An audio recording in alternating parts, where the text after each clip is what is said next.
Bueno, buenas tardes, buenas noches, buenos días, quién sabe. ¿Qué tal? ¿Cómo estás, ¿Cómo Santiago? estás? Ah, no. Hoy me creció un poco el pelo. Sí, mirá que te queda lindo ese rubio. Me puse unas pelucas, unas mechas No, rubias. divina estás, Santi. Sí, así que nada, me hice acá el color.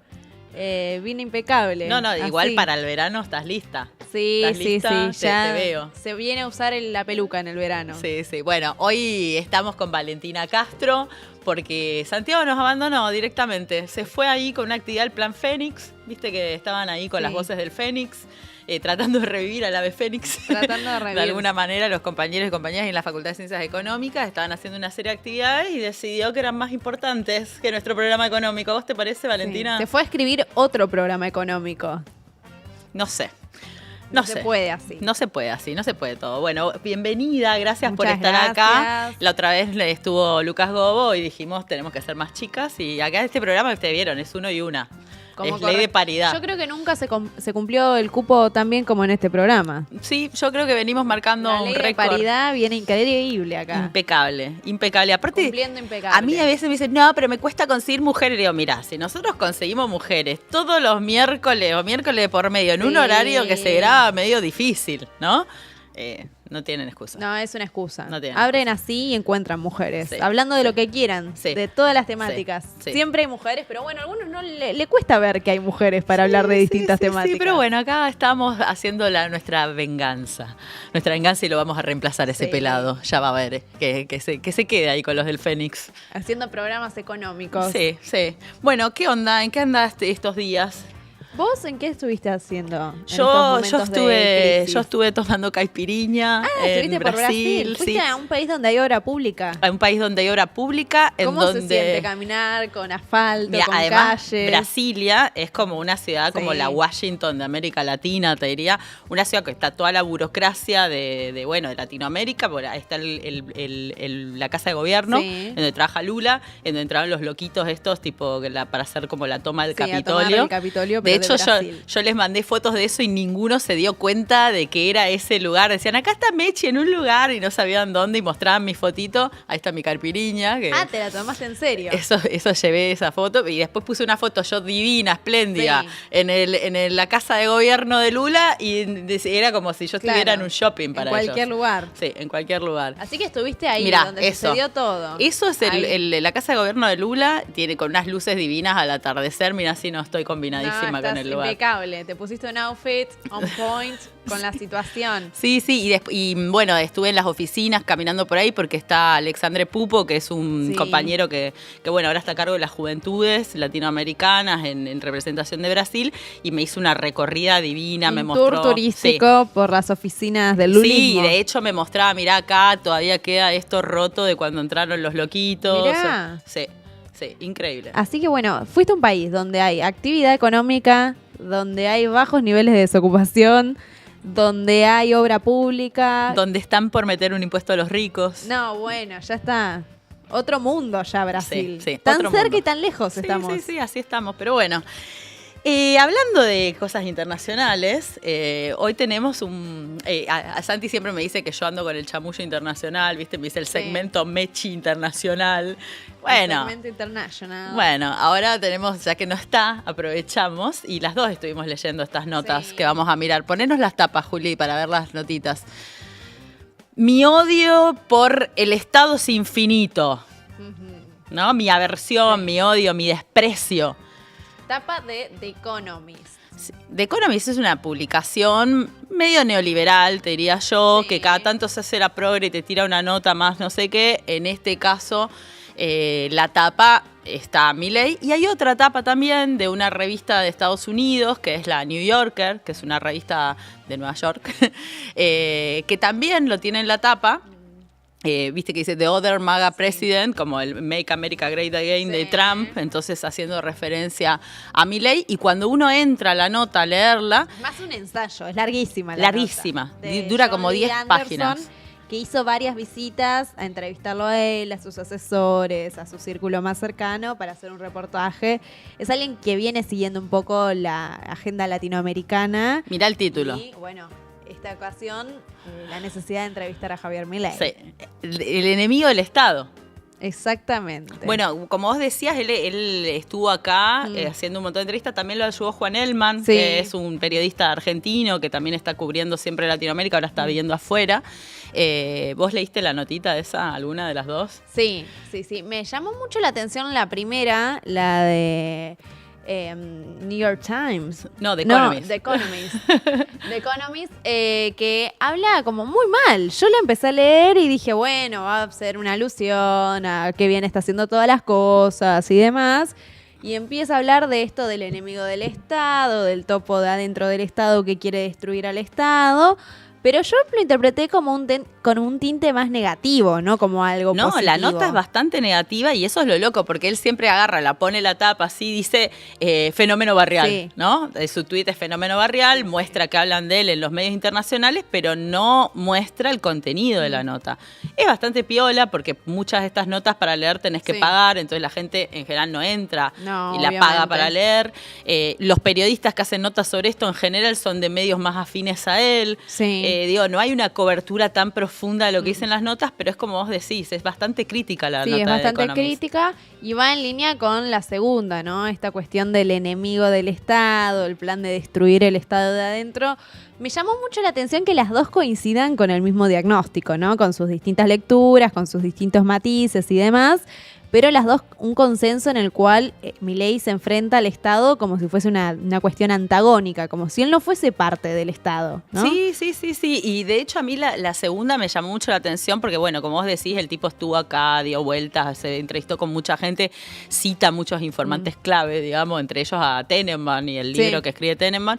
Pero me hacía gracia como, tipo, hablas de los perros, sabe que los perros son clonados, sabe hasta del ADN de Conan, dice que Milei habla de Conan en presente, cuenta también una escena en la que están en la oficina y Milei dice que le gustan las biografías, pero está hablando de sus biografías. Sí. Y entonces dice que agarra un libro que es de una biografía de él, no sé si será la de Duclos, la de Márquez o la de alguno de estos, y se la firma, le pone viva la libertad carajo y se la da al periodista. Sí. Hay otra escena que me dio mucha gracia, que relata también John Lee, que él, una de las veces que lo va a entrevistar a su oficina, llega y hay un día espectacular, un día hermoso, primaveral, y le dice, ¿por qué tenés todas las persianas bajas? ¿Por qué estás en la oscuridad? Persianas, cortinas cerradas, medio vampiresco toda la situación. Y él le dijo que es fotosensible, que nuestro presidente es fotosensible. Pero además dice que las cortinas son medio golden, dice como doradas, ¿no? Como que están puestas ahí para crear un... Lo cual ya me da duda. Una persona que en su casa hay un día de solazo tremendo y llegás y tiene las cortinas bajas, tenés que dudar. Imagínate encima si es el presidente de la nación. Y si encima tiene un frasco de mango loco al lado. Toda una combinación terrorífica, te diría. También dice que Lilia Lemoyne fue su novia. Sí. O sea, este chabón se metió en todos los chismes más profundos. Dice que bueno, que Lilia Lemoyne es cosplayer y fue su maquilladora y que quería que él tenga un estilo medio entre Wolverine y no me acuerdo qué más. Sí. Y dice, bueno, y ella es diputada electa, pero supo ser girlfriend de Milei por un momento, ¿no? Novedades. Me gusta porque ya ni siquiera es análisis meramente político y pragmático y objetivo, sino que... se mete en las profundidades habla también peligrosas de Javier Milei. Habla también de un personaje que está en el olvido, que es Fátima Flores. Fátima Flores. ¿Qué poco duró Fátima Flores? ¿No? Y dice, Fátima Flores, una imitadora, humorista, comediante, que digamos, se hizo famosa por imitar a Cristina Fernández de Kirchner y cuenta eso. Y pasan tantas cosas, ¿no? Que ya nos olvidamos de el pobre Fátima, quién sabe dónde estará en este momento, si será su gira, porque dijo que se separaban porque ella tenía una carrera profesional que recorrer. Y sí, un cambio de novia permanente, un cambio de postura permanente, es todo muy raro. Bueno, y la nota también en términos económicos también es bastante, no diría que negativa, pues bastante descriptiva. No hace tantas alusiones como la de The Economist, pero sí subraya mucho. Dice en un momento que Milei tiene, que alguien amigo de Milei o que trabajó con Milei dice que es parte del espectro, que tiene una clase de Asperger, que es la manera también de desvincularlo de la crueldad de las políticas que lleva adelante. Sí, total. ¿No? Yo creo que esas cosas me parece que, no sé, hay muchos casos de personas que tienen autismo, son del espectro, no sé qué, que realmente no se comportan con la crueldad que se comporta Milei y que me parece que es una manera medio extraña de usar una forma de ser para justificar un modelo económico que es totalmente cruel. Sí, total. Incluso, digo, uno leyendo estas distintas editoriales que están muy lejos de considerarse con lo que uno interpreta el progresismo o el periodista progresista y demás, ve que hay una crítica sustancial sobre el manejo del Estado, que creo que no es menor, porque digo, ya no es revistas progresistas latinoamericanistas que cuestionan el régimen económico de Javier Milei, sino que son revistas reconocidas, económicas a nivel mundial, que están en el epicentro de donde se toman las decisiones de la gran city financiera, que cuestionan un poco ese modelo de Estado y que tampoco... Sí. Yo me parece que es muy interesante poner en duda lo sustentable que es en el largo plazo este modelo, ¿no? Que ya van a empezar a mostrarse rasgos de agotamiento, que a nivel social ya lo vemos, pero ahora hay que empezar a ver que también eso se traduzca en las cuentas económicas. Sí, yo de hecho la nota de The Economist empieza con un disclaimer diciendo, esto es una entrevista que le hicimos a Milei el 25 de noviembre y los datos que él dice no los chequeamos de manera independiente. O sea, empieza diciendo esto, como diciendo... Sí. Estos son datos que dijo el presidente de Argentina, nosotros no lo chequeamos de manera independiente, ojota con esto, ¿no? Sí, sí. Pero esto que vos decís de las señales de agotamiento del modelo, cuando uno ve a De Pablo, por ejemplo, que es hoy o estos días estaba escuchando una nota que no sé cuándo fue, pero es de esta semana, que le hicieron en una radio a De Pablo, y De Pablo mismo decía que él está llamando la atención con la cuestión de las importaciones y las exportaciones y toda la política comercial, porque él dice que en lo financiero uno ve cosas que hoy puede estar festejando una caída del riesgo país y mañana viendo una subida, ¿no? La inestabilidad. Que lo financiero es muy inestable, dice. Pero sin embargo, y que se ve muy inmediatamente, ¿no? Dice, como este mercado es algo que vos ves las señales rápido, de una semana puede cambiar a la otra. En cambio, dice, todos los procesos que son industriales, vos lo que hagas hoy vas a ver los resultados del año que viene. Entonces él dice, si ahora este año empiezan a hacer esto, nosotros el año que viene vamos a ver el problema que se va a generar a partir de las decisiones que se están tomando. Y me dijo, él dice, como yo soy un cercano al presidente y me considero un consejero y quiero estar a su lado, lo que estoy haciendo es dándole señales de que esto tiene que cambiar, ¿no? Hablando de la política comercial que está afectando ahora a las importaciones. No, pero incluso aquellos que tomaba como modelo, pienso en Daniel Arriazu también, digo, ya han hecho declaraciones en distintos momentos mencionando que esto también tiene un parate, ¿no? Digo, esto decía, bueno, si devalúan, ¿qué pasa? Se cae el programa, y si se cae el programa, se cae el gobierno. Hay toda una lógica que ya no es solo nosotros, los zurdos progresistas, que estamos viendo este diagnóstico. Hablarás por vos de zurda progresista. Yo soy zurda empobrecedora. Zurda empobrecedora y degenerada fiscal, sino que también los propios, con quienes comparte las agendas, con quienes comparte esos programas, empiezan a darse cuenta que quizás no es tan efectivo mantener esto durante mucho tiempo más. Sí, el veranito tiene una duración, ¿no? El verano dura 3 meses. Empieza y termina. Y cuando termina, hay muchos que van a quedar afuera de ese veranito económico. Viene el otoño. Sí, va a venir un otoño frío y duro y muchos que se habían comprado la bikini, la mayurli, todo, se la van a tener que guardar. Sí, bueno, pero hay algunos que van a salir muy bien. Esto, como dicen muchos, ¿no? Es como una especie de esquema Ponzi. Vos tenés hoy un carry trade, pero tenés que concretarlo. Sí, los que lo van a concretar son los primeros que lo concreten. El otro los día demás se van a quedar veía ahí. En el día de ayer que apareció JP Morgan, viste que a veces JP Morgan hacen declaraciones y hacen evaluaciones y se escucha esa palabra porque es una de las consultoras de riesgo más importantes. Haciendo una evaluación positiva de la política económica, monetaria en este último tiempo, y veía que hacían una comparación. En 2018, antes de que venga la mega devaluación, también hacen un diagnóstico positivo de la política económica y monetaria del macrismo y después estalla y ellos logran salir antes del carry trade, ¿no? Un mecanismo que se repite, parecería ser. Sí, también pasó en la crisis del 2001, tenemos esos ahí. Pero antes de meternos en esos líos, también me gustaría poner la contracara de esto, ¿no? Porque decíamos, las notas estas internacionales es el odio que tengo al Estado es infinito, el enemigo del Estado es el otro título. Y lo que nosotros vemos en realidad es que efectivamente es un enemigo del Estado y sobre todo es un enemigo de aquellos y aquellas que necesitan al Estado para acceder a algunas cosas como son los jubilados con los medicamentos, ¿no? Una cuestión básica. Una cuestión básica. Que hemos conocido, ¿no? Tan solo en el día de ayer, el anuncio por parte del titular del PAMI, donde deja de ser esta cobertura del 100% y pasa a ser del 50%, del 40%, incluso del 30% en algunos casos. Esto destinado a un segmento particular, que son aquellos jubilados y pensionados que reciben jubilaciones por encima de 1,5 jubilación mínima, que da un total aproximado de 390.000 pesos. O sea, para el gobierno, si sos jubilado y cobras 390.000 pesos y quizás tenés una cosa como, por ejemplo, un auto de hace 10 años atrás, o una prepaga, que no es un lujo tener una prepaga, hoy un poco sí igual, sos considerado una persona rica, ¿no? Más o menos. Entonces, para que vos puedas seguir teniendo estos medicamentos con subsidio, medicamentos que también tenemos que decir que han crecido un 360%. Que subieron muchísimo por encima de la inflación. Creo que teníamos también ahí una plaquita sobre eso. El precio de los medicamentos creció por encima de la inflación y el Estado ahora te está diciendo eso. Si cobras 390.000 pesos, viejo, ya está. No me vengas a pedir medicamentos que más gratis, o menos son, ¿no? El 30% del universo de jubilados. Digo, estás dejando un 30% afuera.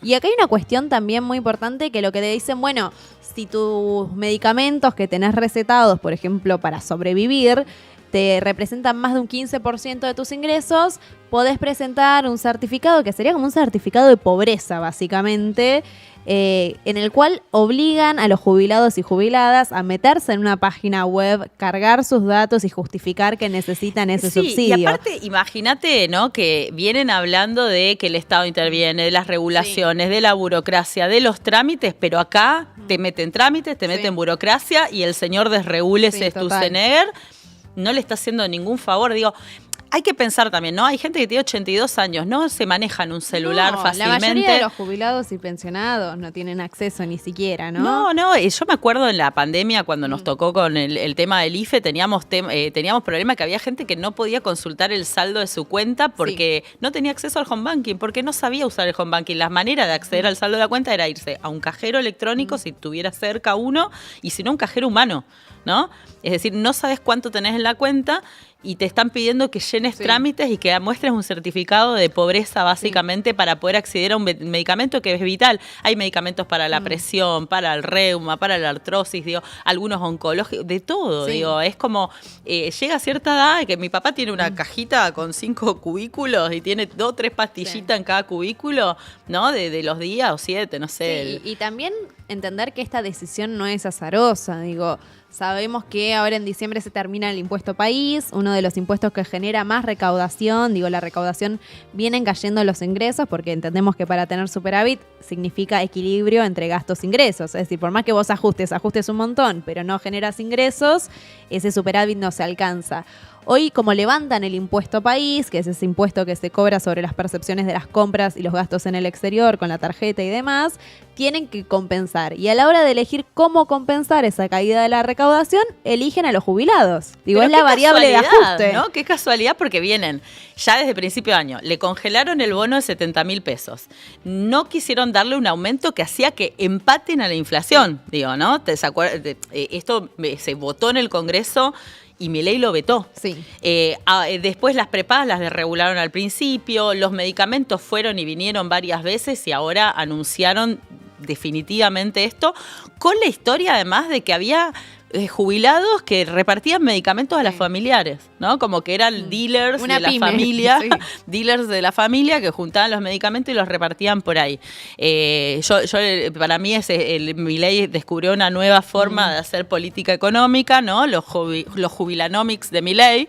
Los jubilanomics de Milei son los nuevos fundamentos por los cuales el superávit fiscal se sostiene en base a los jubilados. Sí, sí, que ya lo veníamos viendo. Digo, pero cuando... además, tipo, lo dijo Diana Mondino, Sí. ¿te acordás? Dijo, ¿para qué le va a dar crédito a los viejos si están por morir? ¿Para Sí. qué le va a dar remedios si Sí, se sí, van a morir? esa parte de la población inactiva. Estos que ¿no? envejecen para pedir remedios. Sí, y el otro día estaba viendo datos del mercado de trabajo y viste que nosotros siempre hablamos del mercado de trabajo y la precarización y los jóvenes y las mujeres, pero ahora empieza a haber un nuevo fenómeno que se empieza a consolidar en este último año, qué casualidad con Javier Milei, que tiene que ver con los adultos de más de 65 años que salen al mercado laboral.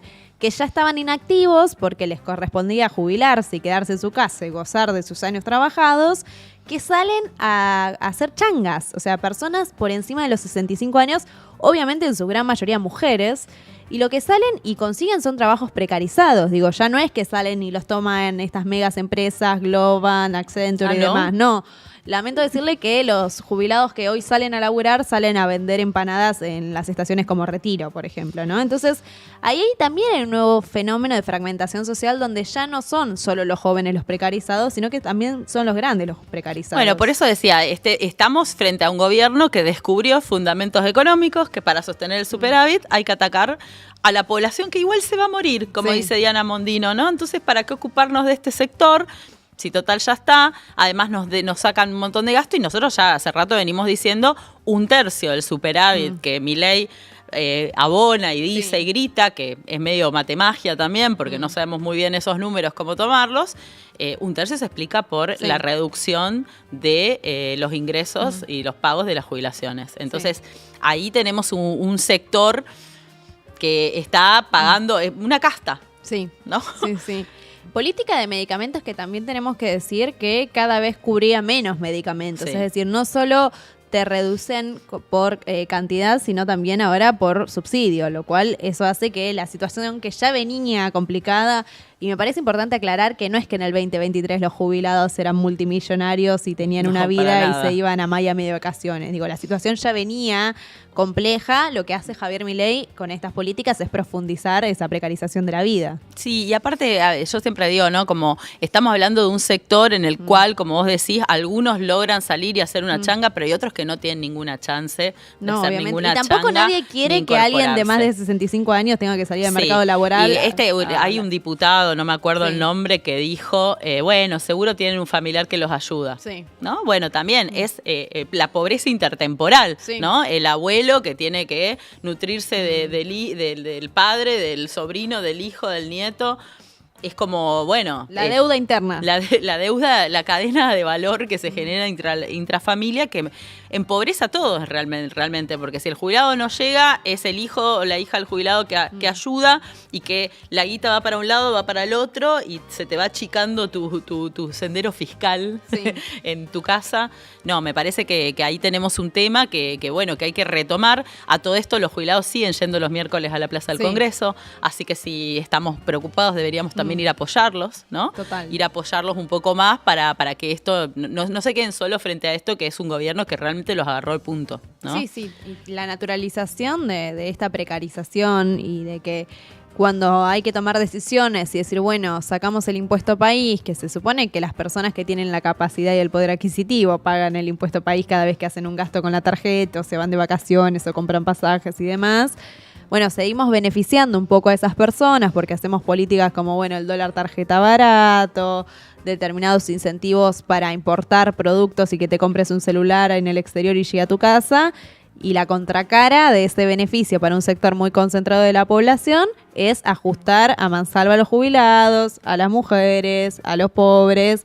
Entonces, digo, a la hora de tomar las decisiones económicas, el gobierno ha decidido a Bueno, quién subir pero al a ring. ver, Valen, seguro que la casta también está haciendo un esfuerzo. Sí, me imagino. ¿No? Me imagino que están poniendo la de ellos para Están salir poniendo la adelante. de ellos. Yo creo que salió algo también de estos Sí. días sobre la casta, ¿no? Pero no les dieron tan mal los números. ¿No? No. A ver, no sé, yo creo que salió un ranking de la revista Forbes de los más ricos de la Argentina. Mira, el que está en el medio me suena. Sí. ¿Cómo se llama este? ¿Cómo será? Marcos era, ¿no? Sí, Marcos. se habrá puesto una pyme. Debe ser un emprendedor Sí, que apuesta a su país. Es un empresauro, ¿no? Un empresario.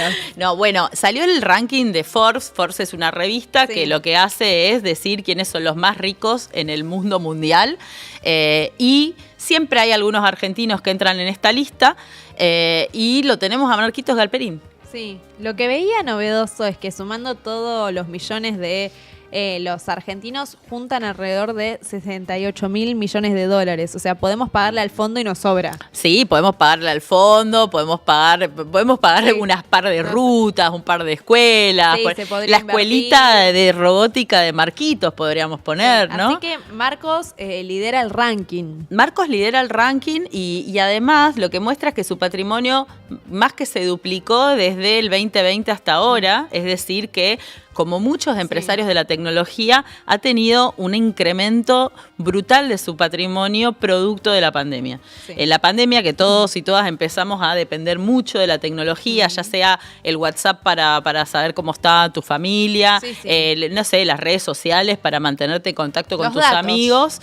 Pero además también estas plataformas de comercio electrónico que crecieron de manera en la Argentina, para que se den una idea, entre enero del 2020 y mayo del 2020 el uso del dinero electrónico había subido un 800%. Sí. O sea, el boom del uso del dinero electrónico en la pandemia fue una cosa de locos. Y las plataformas de comercio digital, que bueno, Mercado Libre es una, con Mercado Pago y después, bueno, todas las billeteras electrónicas, esta de Pier Paolo Barbieri y todas las fintech, realmente han tenido un aumento muy profundo.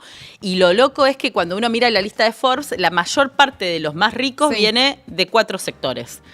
De las farmacéuticas, de los alimentos, de las plataformas de telecomunicaciones, ¿y qué me está faltando? Y de la energía. Y de la energía. ¿No? Los sectores concentrados que van a traccionar la recuperación económica, dice Javier Milei un poco. ¡Qué casualidad! ¡Qué casualidad! Y además también los sectores, digamos, que en donde también vemos los peores problemas, porque estamos hablando de la Argentina, un aumento de 12 puntos de la pobreza, es decir, tenemos, y de la indigencia, ya estamos casi en 20 puntos de indigencia, es decir, gente que no llega a comer, mientras los empresarios alimenticios la levantan en pala. Estamos hablando hace un rato de los medicamentos, que suben en la Argentina y baten récords en precio, y que el gobierno les restringe a los jubilados, y sin embargo las farmacéuticas las levantan en pala. Estamos hablando de la necesidad de la gente de trabajar, que las plataformas son un subsidio al desempleo de algún modo, porque vos salís a hacer Uber, a hacer Rappi, o haces inversiones online. De hecho, en la nota esta de New York, que lo citan a Sarasaga, que Sarasaga es el cura que dirige el CIAS, decía que las mujeres van al OnlyFans y los varones van a minar criptomonedas, ¿no? Como que las plataformas y las tecnologías están salvando, entre comillas, a los empobrecidos por estos modelos económicos de ultra riqueza. Está la contracara de eso, de que generan un mayor endeudamiento en los sectores populares, digo, porque tener Mercado Pago hace que con solo 3 clics uno pueda tomar un crédito, y no van a hacer una evaluación como cuando uno toma un crédito en el banco, donde miran tu recibo de sueldo y dicen, bueno, si vos ganas esto me podés pagar el crédito que estás tomando, sino que les dan créditos a tasas totalmente irrisorias que van a generar un mega endeudamiento en sus familias, y lo pueden hacer con tan solo 3 clics. Y eso es una cuestión problemática. La semana pasada sacó el Banco Central un informe que se titula Inclusión Financiera y justamente habla de el endeudamiento de los créditos que ya no toman con el banco las familias, los sectores populares sobre todo, sino que lo hacen con las aplicaciones, con estas las mismas de Marco Galperín. Sí, de hecho una nota decía que de los que empezaron a cobrar la UH por vía de la plataforma Marcos Galperín, 6 de cada 10 ya se estaba empezando a endeudar con estos créditos que vos decís. A ver, nuestro invitado hoy tiene también algo para decir seguro de Marcos Galperín, así que en un ratito lo vamos a llamar, porque él hizo algunos cálculos de qué se podía hacer con la plata que se lleva Galperín, porque digamos, también está este mito, ¿no? De que bueno, ellos laburan un montón y no sé qué. lo que quiero decir es, en la pandemia pasó una crisis a escala planetaria. Y esa crisis a escala planetaria empujó a la pobreza a millones de personas y por primera vez en décadas creció la riqueza extrema al mismo tiempo que la pobreza extrema. Pero da la casualidad que los sectores que más crecieron son los que más sufrimos las consecuencias, ¿no? Entonces, en esa escala, digamos, no hay ningún tipo de redistribución, y no es que Marcos Galperín innovó, hizo una cosa re loca, con lo mismo que tenía, y porque estábamos todos encerrados y no podíamos hacer otra cosa. Vio una oportunidad de mercado. Vio una oportunidad de mercado y además fue ayudado por el Estado. Obviamente. Marcos Galperín es el más rico de la Argentina. Y recibió más subsidios. Está en la lista de Forbes y recibió subsidios por la Ley de Economía del Conocimiento, como si fuera una pequeña pyme que recién está asomando al mundo y necesita que el Estado le ponga rueditas a la bici para que salga a caminar, ¿no? Sí, bueno, hay una decisión de generar una polarización social mucho mayor, ¿no? Y vemos que con estas medidas, que subsidiamos a los ricos, pero dejamos que se endeuden los pobres, también hay una decisión de política económica, monetaria. Hay un programa económico de la crueldad. Bueno, pero Valentina, ya nos dijo el presidente Javier Milei que la justicia social es injusta. Sí.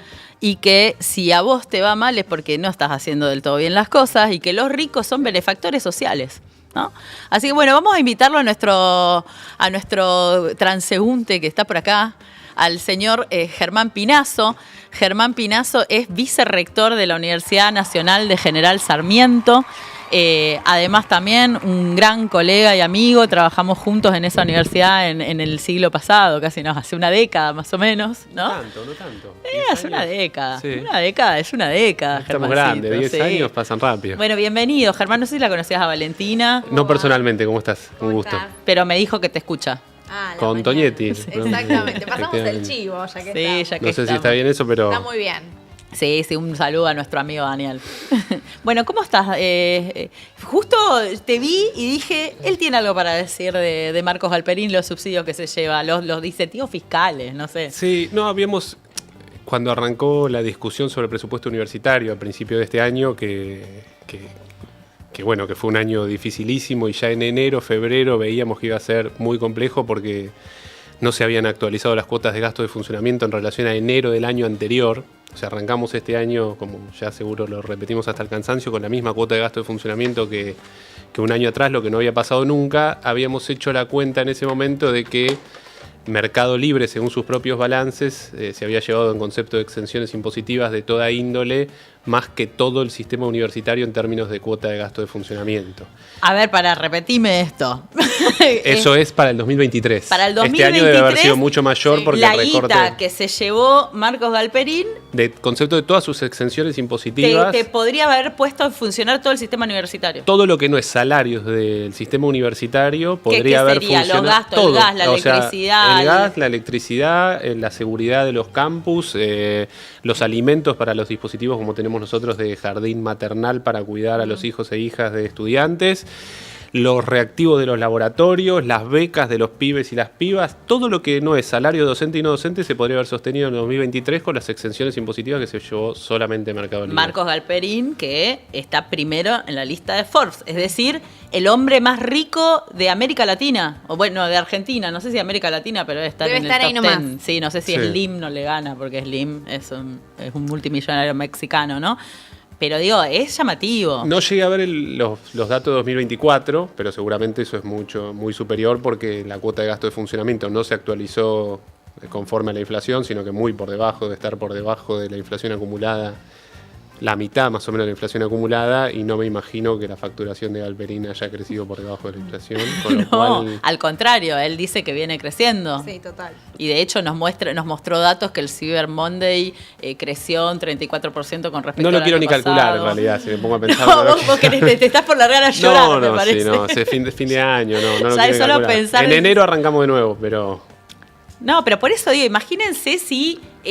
no le pagáramos exenciones, no le diéramos esas exenciones fiscales. Esto es una sola empresa, además. Sí. La Ley de Economía del Conocimiento. No solo está Galperín, está Vago, está Accenture, está Globan. Es decir, empresas que también eso igual facturan era el de manera conjunto de beneficios. No era solo la Ley de Economía del Conocimiento. Nosotros por eso, después... todas las exenciones. Pero digo, lo que le cabe a Galperín le cabe a este tipo de empresas también. Entonces a eso voy. Y además también vale decir que gran parte de lo que se les da de exención en la Ley de Economía del Conocimiento son aportes patronales.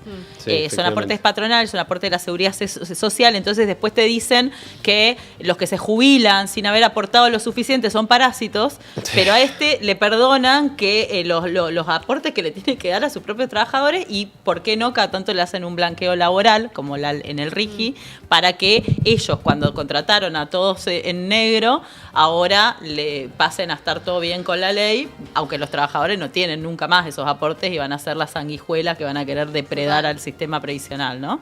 Sí, y cuando además, si esto no lo había hecho yo ese cálculo, pero alguien se había tomado el trabajo, creo que Daniel Steingart, de ver en LinkedIn de dónde habían estudiado el grueso de los trabajadores calificados de Mercado Libre y de Globant, eran todos de la universidad pública, digamos, ¿no? Con lo cual hay algo ahí también de tiro en el pie, creo, de una parte importante de la dirigencia cuando milita en contra de ciertos dispositivos que hacen al futuro en común, digamos, ¿no? Sí. Bueno, contanos cómo la ves vos. ¿Vos la ves? No, yo no la veo, seguro que no la veo. Nada. No la estaría viendo. ¿No la estarías viendo? No. Contanos cuál es tu evaluación. Estamos casi por cumplir un año del gobierno de Milei. Del gobierno de Milei. No, a mí me parece que se ajusta muy bien. Hay dos cosas que ajustan muy bien. La idea de una estafa piramidal, esto del Ponzi, pero digamos me parece más elocuente la idea de una estafa piramidal, en el sentido de, si uno ve, profundizando un poco en esta idea, pero después una reflexión un poco más general. Pero si uno ve solo el instrumento, por ejemplo, de las letras de capitalización, hablaban antes del carry trade, uno ve de corto plazo las que vencen a menos de un año, de entre marzo y ahora creció en el equivalente a 32.000 millones de dólares, con una rentabilidad del 55%. En dólares. Son letras, entiendo, en pesos, pero el gobierno está diciendo que el tipo de cambio lo va a sostener. En su proyecto de ley de presupuesto dice que a fin del año que viene va a estar en 1.200 pesos, con lo cual lo que el gobierno está diciendo es: nosotros ofrecemos una rentabilidad en dólares que vos no conseguís, que es el doble o el triple de lo que podrías conseguir en cualquier lugar del mundo. Eso es una estafa piramidal de una magnitud, repito, solo letra de capitalización, 32.000 millones de dólares en menos de un año, digamos. Eso, o sea, es como un clima de época. El que entra en eso sabe que alguien va a tener que ser estafado para que él pueda cobrar. Bien. Por eso es una estafa piramidal, porque si alguien no es estafado, él no cobra. O aparece el Fondo Monetario Internacional para que salga ese primero que entró y después salimos estafados nosotros porque nos queda el fondo a nosotros, o alguien va a ser estafado. Eso es seguro. No hay país... Vos, Valen, de la JP Morgan, ¿no? La JP Morgan. Sí, que avisó... Da un buen diagnóstico, lo mismo que sucedió en el 2018 previo a la mega devaluación. Dan un buen diagnóstico, entran al carry y son los primeros que salen porque tienen los datos. Claro, pero hay un clima de época, no me acuerdo si fue la estafa de Rosario o algo. Vi una entrevista en la tele que a alguien le decían: pero vos no sabías que esto no podía rendir 18% en dólar en 2 meses, y el tipo le responde: sí, pero pensé que salía antes. Mirá. Lo cual, digo, ¿No es el del documental de Cositorto de Villa María? Eso no sé. Bueno, igual digamos, la idea de que, bueno, yo ya lo sé, salvarse solo.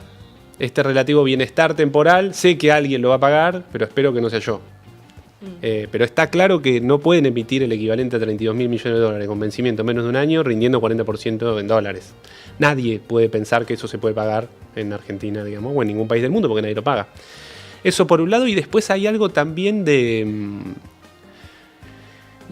No lo digo a modo de chicana, pero algo en la dirigencia política de terraplanismo, digamos, ¿no? Digamos, la posibilidad de decir absolutamente cualquier cosa, de concatenar una serie de proposiciones que son en su mayoría falsas y que además no tienen ningún conector lógico entre ellas, digamos, ¿no? A mí lo que me sorprende de los funcionarios de este gobierno es eso. No sé, el presidente de la Comisión de Presupuesto de la Cámara de Diputados diciendo... preguntándose por qué, si la nación reparte coparticipación, las provincias pueden cobrar impuestos, ¿no? Un tipo que es el presidente de la Comisión de Presupuesto que no sepa que vivimos en un país federal. Sí, no, y que no entienda que la ley de coparticipación lo que prohíbe... Lo puso en Twitter. Pasan tanto tiempo. Y que no sepa que lo que no puede hacer por ley es cobrar impuestos análogos, pero si es un país federal y de las provincias depende, por ejemplo, la provisión de servicios de educación, obviamente que tienen que poder cobrar impuestos, digamos, ¿no? Y más si las transferencias a las provincias. Digo, la propia oficina de presupuesto... Se entere que los municipios también te cobran tasas, pero cuando se entere que la propia oficina de presupuesto está diciendo que las transferencias a las provincias cayeron 76% en términos reales y que las provincias tienen que, por ejemplo, la provincia de Buenos Aires, seguir pagándole a 350.000 docentes, debería poder entender El otro día leía el mensaje de elevación del presupuesto de la provincia de Buenos Aires y decía que por la reducción de las transferencias a la provincia de Buenos Aires y por también la caída de la recaudación por la recesión económica, se había perdido el equivalente a, por ejemplo, 3 meses enteros de salarios de todos los empleados de la provincia. O sea, la cantidad de guita que se perdió era equivalente a 3 meses de salarios enteros. Sí. Pero por eso eso es un contexto de estafa piramidal. Para mí, digamos, el gobierno viene sosteniendo la estrategia digamos, su único objetivo parece ser bajar la inflación sobre la base de algo archi mega conocido, que es eso, rentabilidad, elevadísima rentabilidad en dólares para lograr sostener el tipo de cambio como ancla de precios, mientras vos te volvés más caro que todos tus socios comerciales. Yo estaba viendo el dato del estimador mensual de actividad económica. La industria, el comercio y la construcción tienen caídas interanual todos los meses del gobierno de Milei, todos de 2 dígitos. Es una cosa de catástrofe económica. Sí. Entonces digo, eso es claro que no se puede sostener. Digamos, es eso, es una estafa piramidal. O se puede sostener sobre la base de patear para adelante, con deuda, con... La verdad que me sorprendió este año, en mayo, si uno veía los datos de liquidación, sí, la liquidación de divisas había sido menor del complejo agroexportador en relación al mayo del año anterior con sequía. Había una apuesta muy fuerte a que el gobierno no iba a poder sostener la estrategia de ancla cambiaria, del tipo de cambio como ancla de precios. Y sin embargo, con todo el dólar blend, la intervención y todas las magias, las LECAPs, las magias financieras de Messi, de las finanzas, bueno, llegó hasta acá. Llegó hasta acá, digamos. Eso me parece que sorprendió también mucho. El blanqueo. 20.000 millones de dólares. 25.000, creo, sí, 27.000 va a terminar siendo. Sí, porque lo extendieron ahora, sí. Digamos, hay una serie de ases bajo la manga que viene sacando y que el corto plazo se está estirando bastante, pero no deja de ser eso, una estafa piramidal en un contexto con una dirigencia que, repito, yo no recuerdo una dirigencia. Digo, ayer lo de Adorni vinculado a universidades. Es un tipo que tiene a su cargo 200 personas. No puede ser que no sepa nada de lo que habla.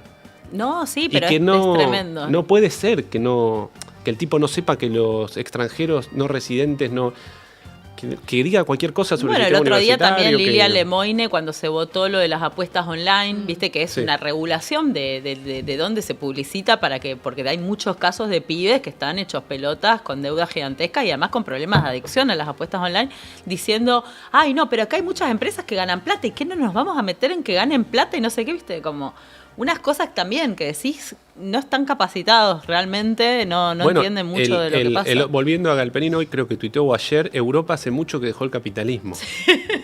Chan, ¿no? De pronto es una... No es una de parte de la dirigencia, pero está ahí, pero, ¿no? Es de está bien, pero hay un clima de época. Quiero decir, no, pero es un clima de época, no es... es un desconocimiento elemental, digamos, algo que podría decir esta cuestión sobre el capitalismo, ¿no? Cuando se enteren que Corea del Sur hizo una reforma agraria y nacionalizó el comercio exterior, no Corea del Norte, que Japón hizo una reforma agraria y nacionalizó el comercio exterior, que Estados Unidos en el siglo XIX hizo reparto de tierras equivalente al 10% de su tierra, digamos, que tenía arancel en 55%, digamos, son todos socialistas, Trump es socialista, todos socialistas, pero digo, es eso, es un clima de época raro, donde hay una dirigencia que desconoce las cuestiones más elementales del funcionamiento mundial y de las leyes y el funcionamiento del Ahora, Estado. Ahora, vos trabajás en una universidad, no solo sos el vicerrector, sino que también tenés una a ver, ahí está el tuit de Galperín. Europa decidió abandonar el capitalismo hace más de 3 décadas. O sea, de los pronto resultados se empiezan a ver en forma bien clara.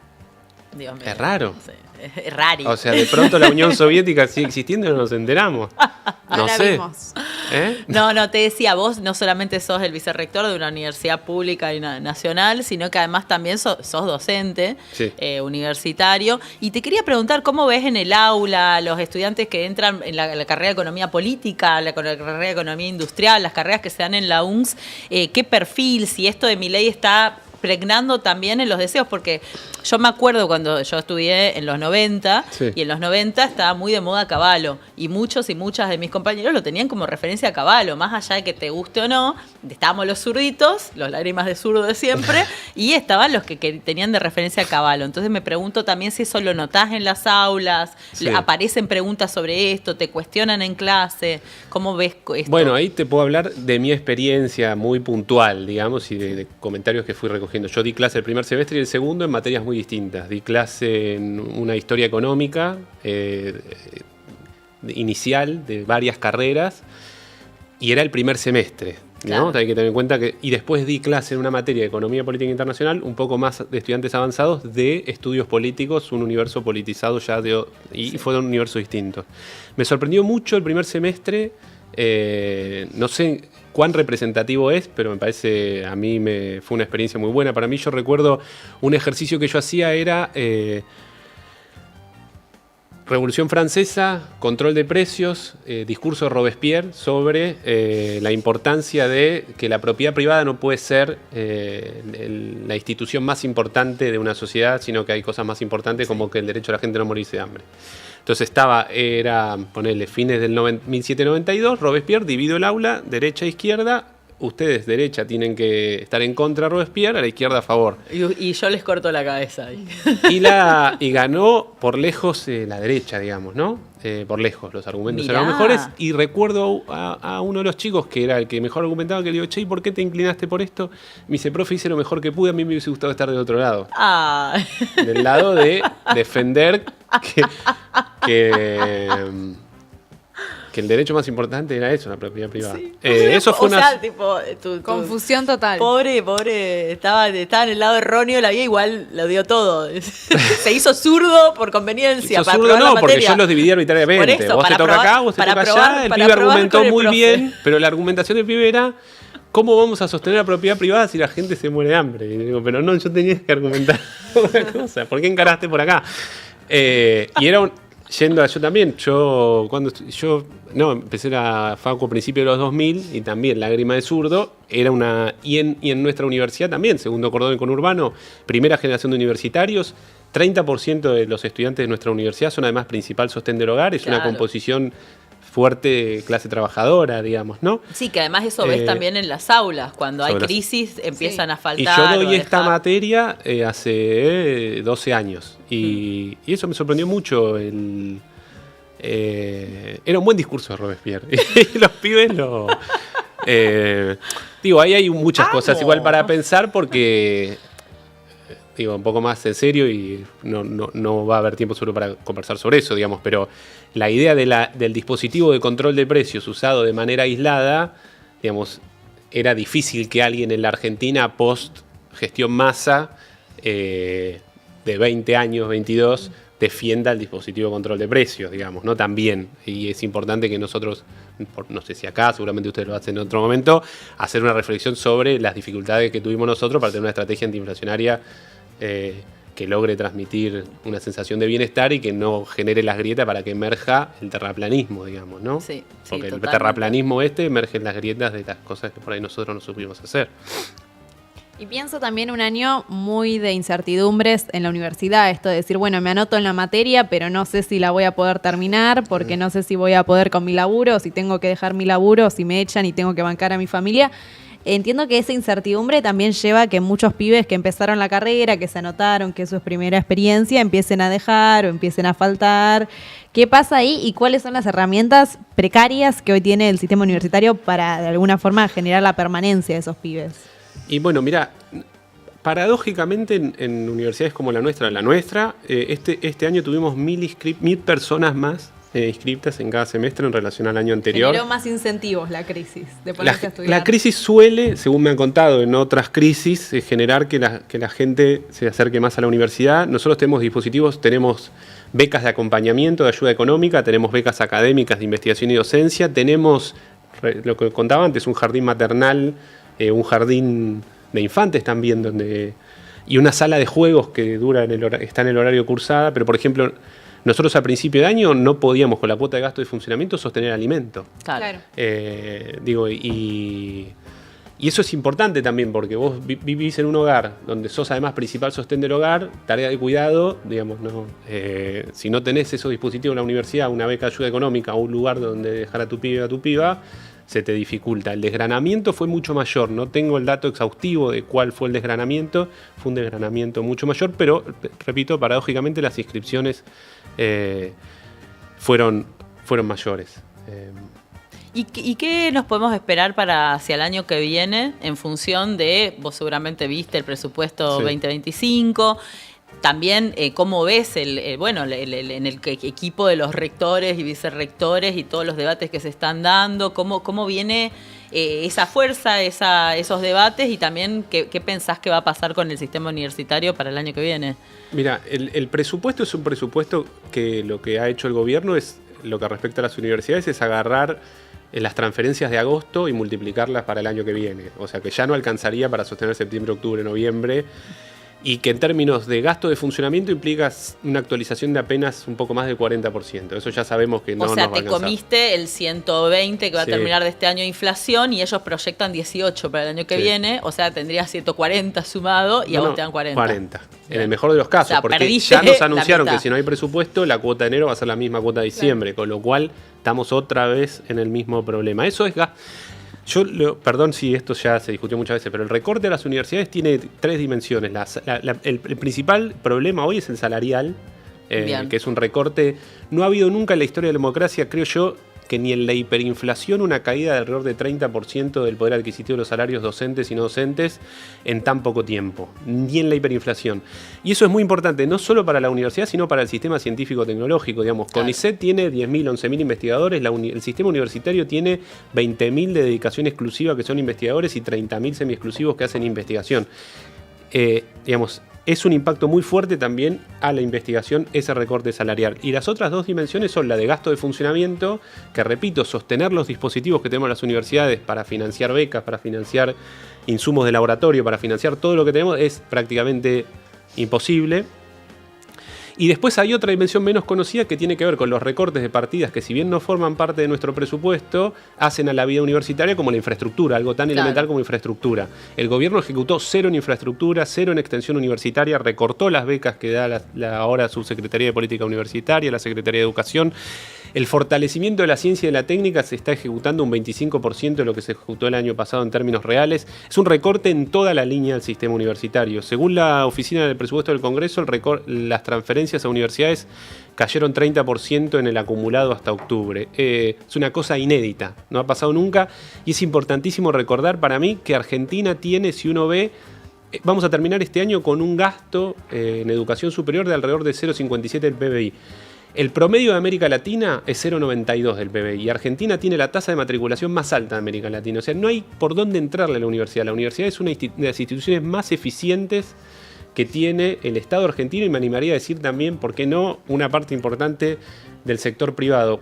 Y esto es lo último, cuando dicen, porque repito, la cuestión del terraplanismo, dicen las auditorías, nosotros le informamos a la Secretaría de Educación el 95% de nuestro presupuesto porque son salarios, ya informamos todos los meses, claro. Nosotros informamos cantidad de agentes, antigüedad de los agentes, la posición de los agentes, la cuenta a la que depositamos el sueldo. El gobierno sabe qué pasa con el 95% del gasto y argumenta un recorte del 30% con que no puede en teoría auditar, porque lamentablemente hay leyes, vivimos en una república, que es la Auditoría General de la Nación la que audita el 5% restante, pero es el 5%. ¿Cómo alguien que tiene una capacidad normal de razonar puede tratar de argumentar un recorte del 30% de las transferencias por un 5% que no puede argumentar, porque no puede auditar?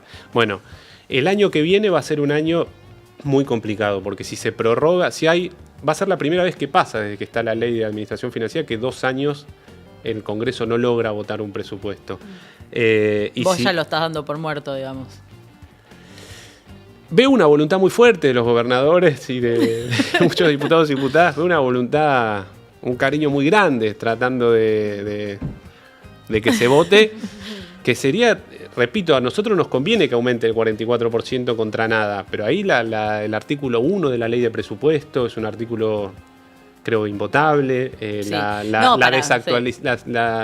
desactualización de las asignaciones familiares, la derogación de los pisos mínimos de financiamiento de la ciencia y de la educación superior que establece este proyecto de ley. Es un proyecto de ley muy difícil de votar. No, sí, por eso digo, el presupuesto 2025 tiene esa paradoja. Es invotable por los recortes que significan todas las áreas y además también eliminación de programas, bueno, todo lo de género afuera, todo lo ambiente afuera, el conectar igualdad afuera. Las becas Progresar, pensaba cuando vos decías, en estas cosas, viste, que no miramos directamente del presupuesto universitario, pero que funcionan para muchos muchos y muchas para llegar a la universidad. Y por el otro lado, o sea, si no lo votás, te quedás con una prórroga de una prórroga y una discrecionalidad total para elegir.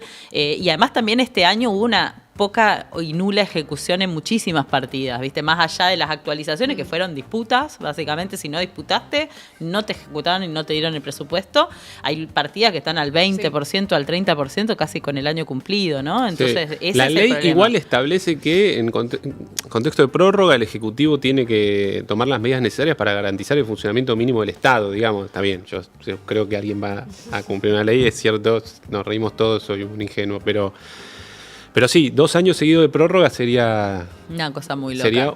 Es un escenario que para las universidades creo que va a ser para todo, va a ser muy difícil, pero para nosotros también. Bueno, nos queda poco tiempo y tenemos 2 preguntas para hacerte, porque esto se llama programa económico y estamos armando un programa económico. Pasaron por acá un montón de compañeros y compañeras que vinieron con propuestas, que desde, no sé, la regulación de los grandes grupos económicos a un ingreso universal, de todo un poco.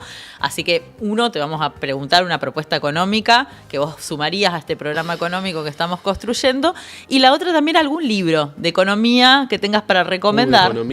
Recomendaciones. Sí, una recomendación. O vos también estabas escribiendo un libro.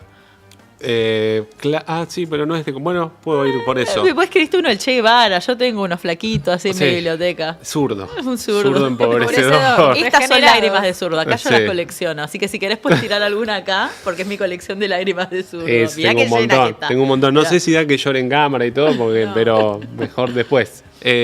No, pero...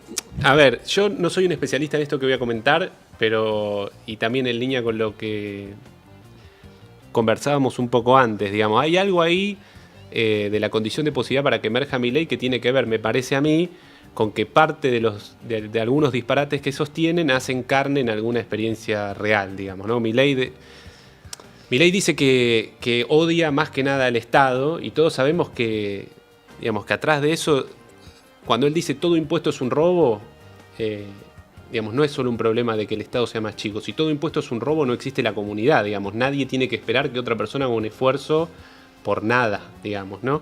Pero cuando él dice eso y no genera rechazo es porque hay algo en la estructura tributaria, en el funcionamiento del Estado que está funcionando mal y que se hace carne en la experiencia cotidiana de la gente. Yo creo que si uno ve, y lo voy a hacer muy rápido, y esto, digamos, hay gente que lo ha estudiado mejor, digamos, si uno ve la estructura tributaria argentina, yo sé que ahí todo el mundo va a saltar, porque efectivamente una cosa es hacer un programa y otra cosa es generar las condiciones políticas para que eso ocurra. Pero si algo aprendimos de este tipo es que la audacia paga, me parece. 100%. Y nosotros no podemos tener...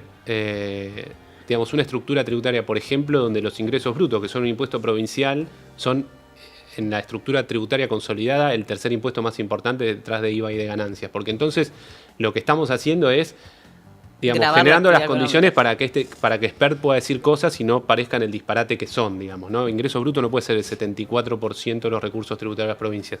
Y con esto, por supuesto, no le estoy cayendo a Kicillof, porque está haciendo, digamos, el recorte del 76% de las transferencias de provincias. La verdad que lo que está haciendo Kicillof para mí es magia, y encima se está tomando el trabajo de, a nosotros, por ejemplo, la provincia de Buenos Aires, nos sostuvo el servicio alimentario y nos sostiene y nos asiste en el servicio alimentario, como te digo, en el jardín maternal.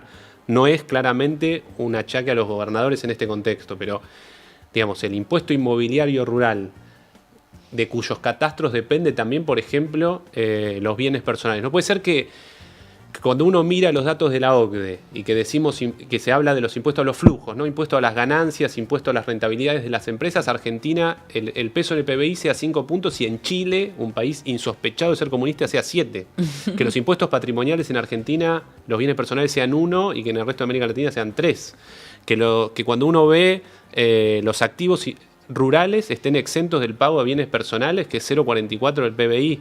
Digamos, es realmente, si uno pudiese pensar en abstracto, independientemente de las condiciones políticas para que algo ocurra, de verdad que uno tendría que intentar ser más audaz con eso, para que, como pasó no hace mucho tiempo, en 2010, 2011, 2012, la experiencia del Estado sea efectivamente una experiencia satisfactoria. Vos decís una reforma tributaria progresiva, digamos. Y sí, si uno ve, digamos, el 70% de los impuestos son regresivos. Sí, una reforma tributaria progresiva que grave más a quienes más tienen y que libere un poco los Pero con impuestos cosas que están, concretas, sí, por ejemplo, bienes personales. Digamos, que lo bajaron. Digamos, creo que está la existencia que tenga que haber un catastro de propiedades rurales nacional. Bueno, el negro Matos estuvo por acá, que él trabaja esas cosas y trajo una propuesta sobre eso, el grabar a la renta agropecuaria, la gran, ¿no? No, incluso lo mismo el impuesto a las ganancias, que es un buen impuesto, digamos, pero la alícuota que paga un trabajador es del 35%, el que más gana, pero si las rentas derivadas de actividades que no son laborales como financieras están en menos del 15%, digamos. Creo que hay... La gente que sabe lo puede hacer mejor, pero yo no soy un especialista en eso, pero me gusta tu propuesta. La vamos a considerar para nuestro programa económico. No sé, ¿vos le tenías que preguntar algo más? No, principalmente en esta propuesta que es muy interesante, hoy hablábamos al inicio del programa para retomar lo que empezamos y con lo que terminamos. Decíamos, bueno, cuando eligen cómo compensar, sacar el impuesto país, ponen a los jubilados. Y esta cuestión tributaria, cómo están haciendo esa cuenta para que los ingresos les cierren y cuando tienen que poner a alguien, tiran a los viejos para que le cierre la cuenta. es así. Hay algo de una dosis también de crueldad que no sé por dónde explicarla, digamos, ¿no? Pero lo mismo que con los medicamentos, que hablaban ustedes antes también. Bueno, antes de cerrar, nos queda un minutito o algo así. Uno nos dicen ahí de fondo, el libro. Recomendanos. Bueno, por ahí el libro que te decía, se va a publicar por la Universidad Nacional de La Plata el libro... ¿Cómo se llama? Planificación económica o terraplanismo libertario. ¡Ay, me gusta! Buen título. ¡Amo! que lo escribí yo este año, es sobre... Me gusta lo de terraplanismo. En parte, viste que ellos dicen zurdo, el comunismo, entonces yo agarré... Viste, Milei le gusta decir Argentina era potencia del mundo. Agarré los datos que usa, que son la serie de PBI de largo plazo de...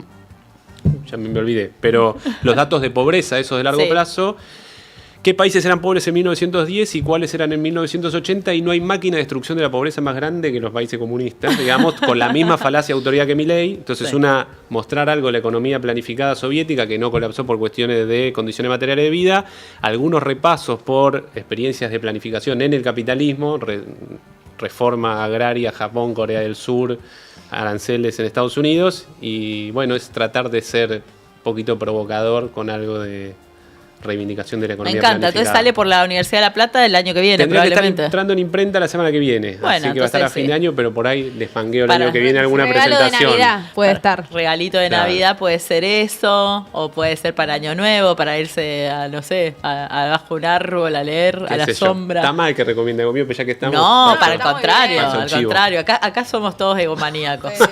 Acá acá no tenemos ningún tipo de modestia ni de humildad, ya aprendimos de Javier Milei de que somos fenómeno barrial. No sé si yo voy a hacer premio Nobel. Bueno, no pero creo. Ya fenómeno barrial es mucho. No, nosotros con Pinozo publicamos papers, hicimos un montón de cosas. No nos dieron el Nobel de casualidad, pero estuvimos ahí, estuvimos nominados. El Nobel de la UNS. Tenemos que hacer un Nobel en la Universidad Pública de la Argentina. No sé si Nobel, pero un premio, qué sé yo, el Manuel Belgrano. Bueno, en el Ministerio de Economía, cuando yo estaba por ahí, hicimos unos concursos de ensayos de libros con distintas temáticas y los publicamos, hicimos la entrega de premios, hicimos participar a universidades, fue muy lindo. Hay que hacer eso también para incentivar que pensemos ideas y creatividad, ¿no? Para un poco de creatividad. Sí. Necesitamos. Bueno, gracias Germán por venirte a este programa económico. No sé si conocías el estudio, pero es hermoso. No, ¿viste? Lo vi iba a decir en la tele, pero se me cayeron 3 sotas más o menos, ¿no? Bueno, y gracias Valen por venir a reemplazar al pelado. Me creció el pelo. En lo que pasó el programa vine pelado y me creció el pelo. Sí, la verdad que un placer los dos. Así que, bueno, y este es el programa 21 y el próximo es el último de este ciclo. Con el pelado siempre decimos que no sabemos cómo duramos más de 2, pero bueno, 22 casi ya. El próximo es el 22. No, es un montón. Así que bueno, gracias a los dos y nos vemos en el próximo programa económico.